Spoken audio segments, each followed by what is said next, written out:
Good day, viewers, and welcome to this week's episode of Careers Bistro, where we supplement your favorite Friday publication, Careers Hub, that dives into all things regarding careers in and outside of Namibia. My name is Manthe-Grobler, and I'll be your host for this week's episode.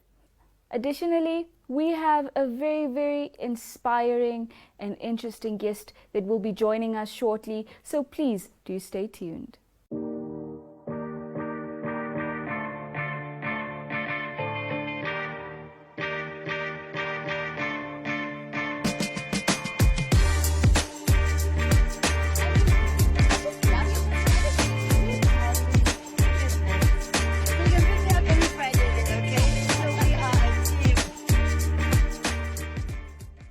Welcome back, viewers. Now, as previously mentioned, today we have a very special guest in studio, an interior designer and engineer by profession.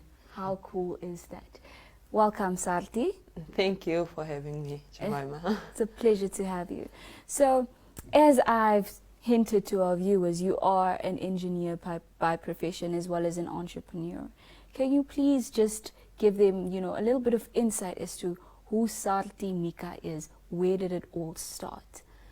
Oh, well, I am just a young lady from Okatope village in Angwena region. That's where I grew up, and it's also where I started my first primary school. And after that, I went off to Ongwediva. I did my grade 2 to 7 there, and I've been in boarding school since then, since grade 3. I later went on to Etosha Secondary School, and I feel like that's where my entrepreneurship journey started, because I would sell lollipops. The other students from there will tell you I would sell lollipops for $1.50 to the other learners, just to, make sure that I kind of fit in with everybody else, because I didn't really get pocket money from home. So I did that to also feel like I had pocket money. And then I also sold brochures. I would ask people to make orders. I would go from room to room, and then they would order just to ensure that I had that guarantee that they're going to pay. So, that's basically where it started. That's me.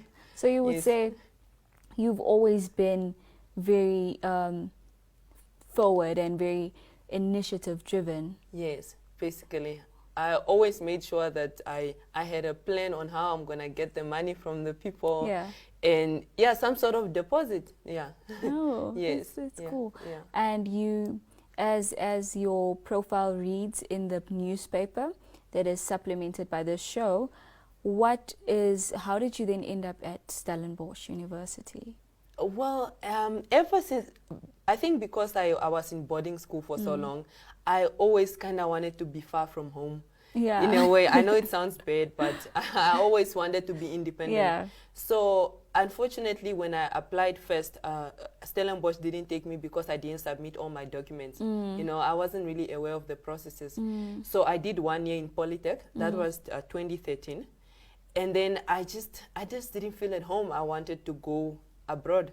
So, and then I applied again with my grade 12 results, because first I applied with grade 11, then I applied with grade 12.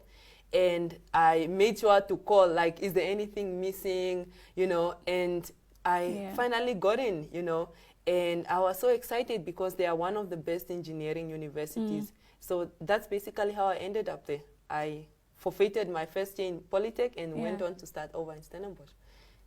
Brilliant. Yes. Absolutely brilliant. Thank you. But I'd love to know how you went from selling lollipops to wanting to do electrical engineering. Most people would wonder, how did the two even come together? Well, in school, I was always interested in the science field. I did the science field. I was very much interested in physical science.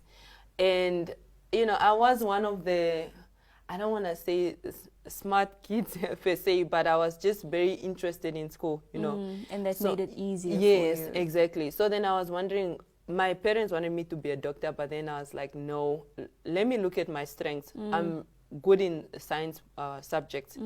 So, my first choice was like IT. And it has a lot of programming, coding, and things like that.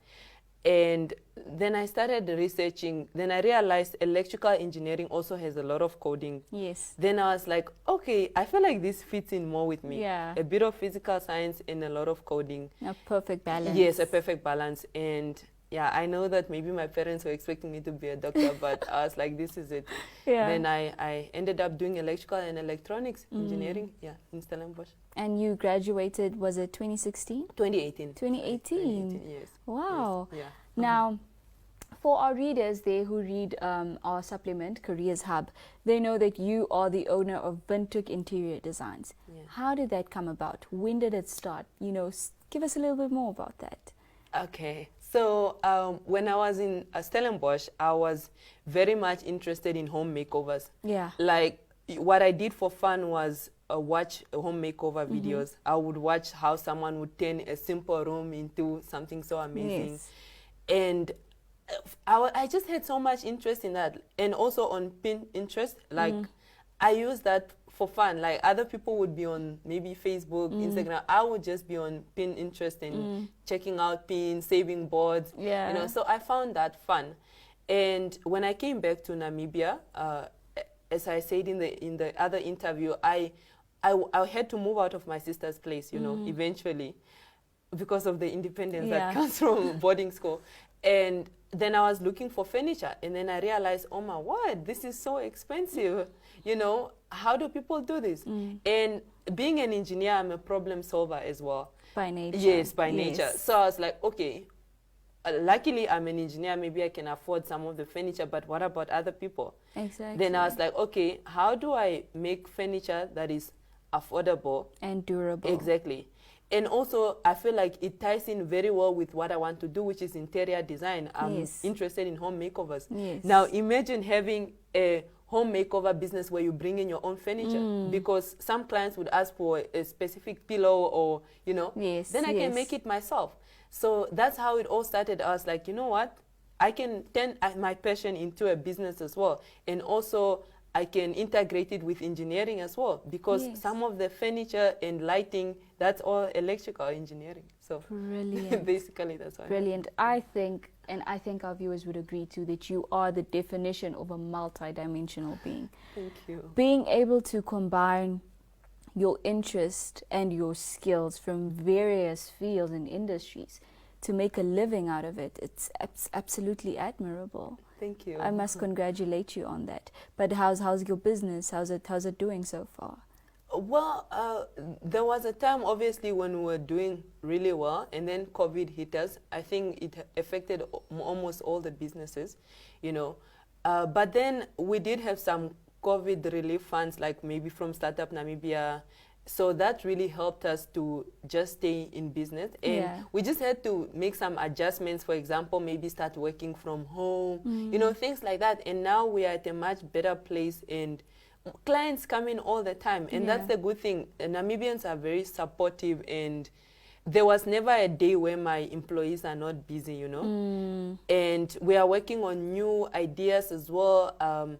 I'm working on a project where I want to, as I said earlier, to develop young people and just teach them how to make furniture. So that's where we are headed, not only as a business, but also to help with tackling youth unemployment. That's what we want to do. This is not just about me in the end. Yes, the business can be doing well, but what am I doing for the community? So I want to assist more young people and just train them in, and also for them to be able to start their own businesses.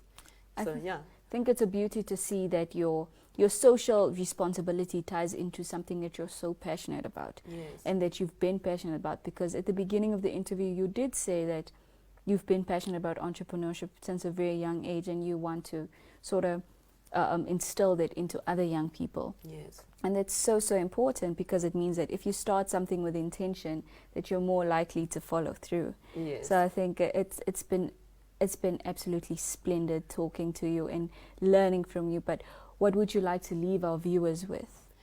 I would just like to tell them that they should never stop learning, and they shouldn't be restricted to just one passion. If you want to do more things, if you are an engineer and you feel like you need to also look into other things, you can do that. Don't restrict yourself, because you can apply your passion into other fields as well. It's a whole dynamic field with different opportunities. So just try out different opportunities. Don't be restricted, and yeah, have fun while you're at it, basically. Yeah. Thank you so much for that, Saarty. Yeah. There you have it, viewers, straight out of the horse's mouth. And what a lovely interview we had with Ms. Saarty here, who not only educated us but also told us, and what we can take away from this week's local profile is to go out there and explore all avenues. Now, if you're looking for some more motivation, please do stay tuned as we hear what our long service profile for the week has to say.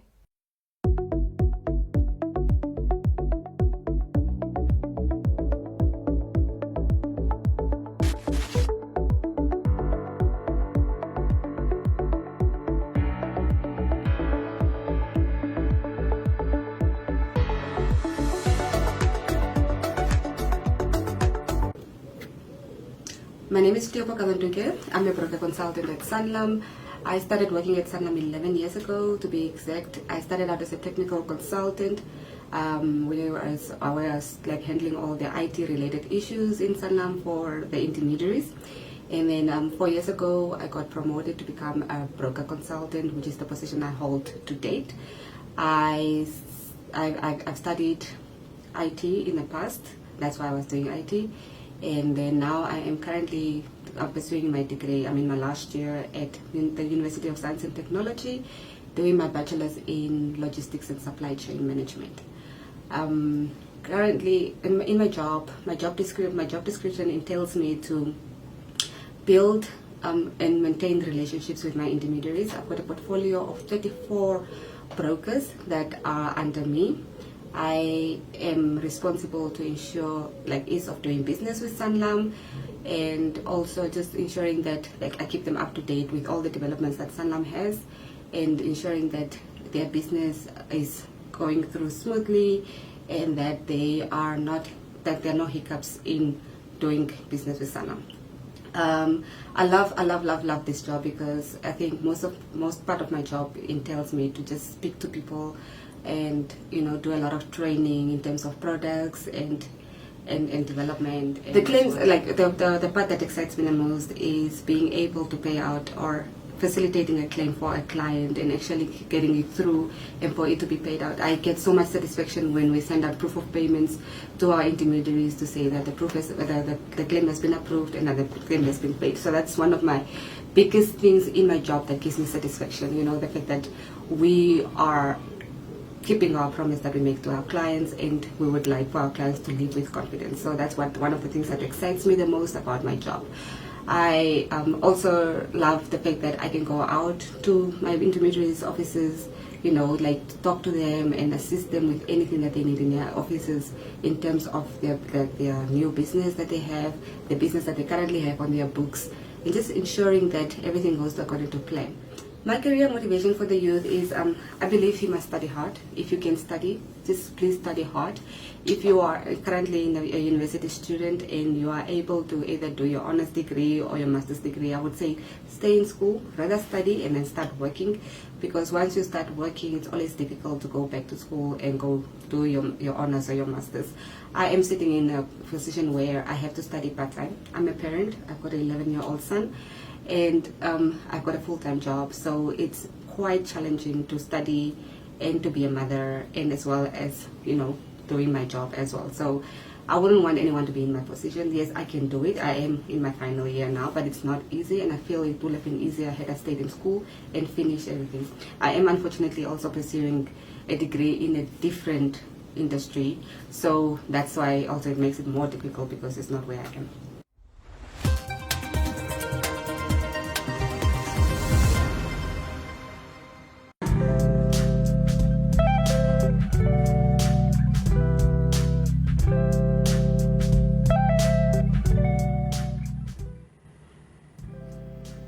Hi, I'm Glenda. My designation is relationship manager, and I actually love what I do. I really had a fabulous career. I've worked for Namibia Media Holdings, now Synergy, which is new, but I've worked here for a long time. And my job has been very varied. ranging from the Tourism Expo to the Advertising Awards, Gecko Awards, Namibia Tourism Expo, to dealing with the most awesome clients. Okay, not all of them, but I'm kidding. No, there's some really great clients on a really professional level, and just keeping up to date with technology and where Namibia Media Holdings finds themselves with television, our awesome reach on social media and our digital platforms. I really quite like what I do. And I was asked earlier just about giving advice and just to encourage, how would I put that? Something my mom always used to say is do your best in everything you do, as long as it's your best. You have to look at yourself in the mirror and say, I did everything that I could. So that's a reflection of who we are, and just do your best.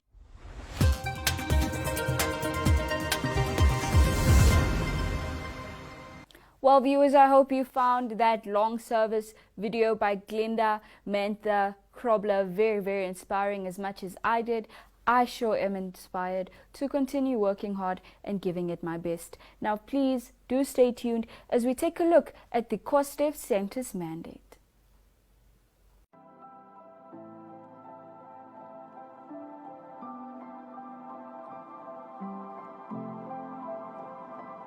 The Namibian Community Skills Development Foundation, Cosdef, is a registered trust and governed by a board of trustees. It is the national umbrella body for the community skills development centres called Cosdex. Cosdef coordinates, supports and supervises the Cosdex that provide competency-based skills training to various communities throughout Namibia. In line with Namibia's aspirations of becoming a knowledge-based economy, Cosdef remains a significant player in skills development. The specific focus is on skills development programs geared towards the removal of barriers to employment and socio-economic development. These ideals are outlined in the vision and the mission statement of Cosdef. The value and dedication that the organization has committed itself to ensuring that Namibia is educated in skills that will lead to an increase in self-income generations, employability, improving living standards, and the reduction in poverty. This the aims of Vision 2030, contributing towards Namibia's development goals. Accreditation is a quality assurance process that education institutions or programs undergo to confirm that they meet a recognized set of service and operational standards.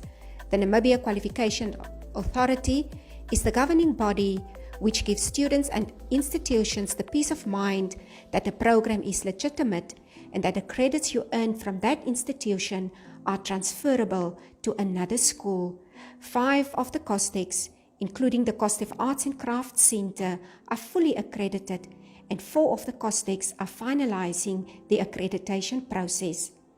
As a reputable training institution, managing quality becomes fundamental to all your activities and programs. It is expected of the Namibia Training Authority, as the official regulating body in the TVET sector, to ensure that all training providers indeed meet quality training standards. All Cosdex are registered with the NTA and following NTA national assessment arrangements which lead to the awarding of NQF registered qualifications.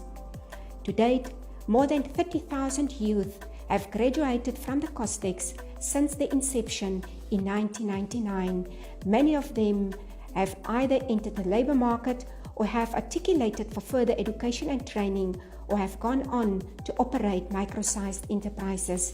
A USA-based research firm, Mathematica, was in 2015 commissioned to assess the impact of the support provided to Cosdef and found that 40% of the graduates were employed or had articulated to further education and training opportunities.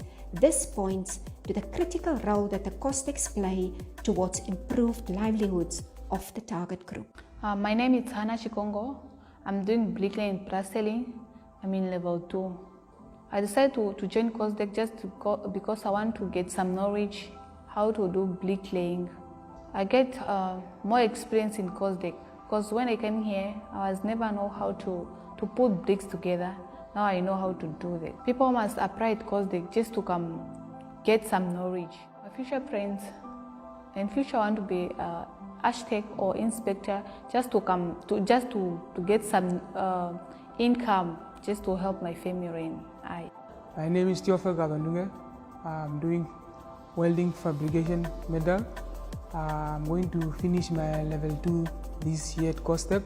What I like about Cosdef is it gives skills and knowledge. Why I came to Cosdef is to improve our living standard.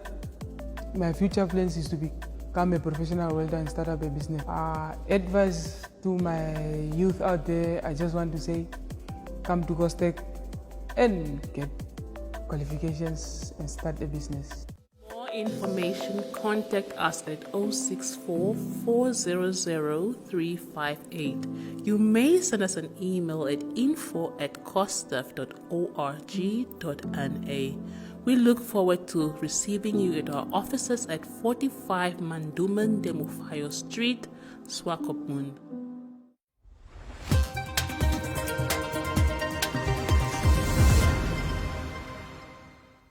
Welcome back, viewers, and thank you so much for staying tuned. Unfortunately, all good things have to come to an end, and that includes this week's episode of Careers Bistro. Until next week, Friday, same time, same place, I have been Jemima Ndebele.